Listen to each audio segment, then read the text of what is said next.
आजकाल अनेक व्यक्तींना नाव विसरणं किंवा फॉरगेटफुलनेस हा सारखा आपल्या काम करत असताना जाणवतो.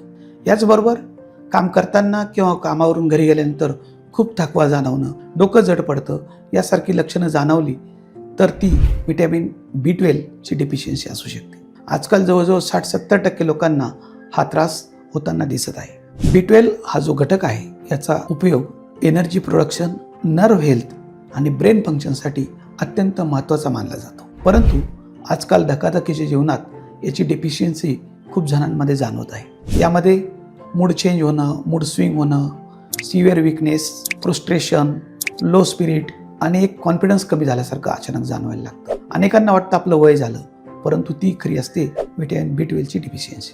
ही डिफिशियन्सी कमी होण्यासाठी इतर उपचार पद्धती जरी असल्या तरी खाण्यापिण्यातील बदलाबरोबर होमिओपॅथीमध्ये यासाठी अत्यंत चांगले उपचार, खात्रीशीर उपचार उपलब्ध आहेत. जर ferrum picricum, picric acid, ferrum phos, ferrum met यासारखी औषधं जर घेतली गेली किंवा याबरोबर कॉन्स्टिट्युशनल म्हणजे प्रकृतीनुसार जर मेडिसिन दिलं तर ही डिफिशियन्सी परत जाणवत नाही आणि यासाठी परत उपचार जो घ्यावा लागतो तो आपल्याला टाळता येऊ शकतो. होमिओपॅथीमध्ये फक्त ही डिफिशियन्सीच कमी केली जात नाही तर एनर्जी लेवल वाढवणं, कॉन्सन्ट्रेशन वाढवणं, मेंटल आणि फिजिकली पेशंट पूर्ण दुरुस्त करणं याकडे जास्त लक्ष दिल्यामुळे रुग्णांना दीर्घकाळ याचा फायदा होऊ शकतो.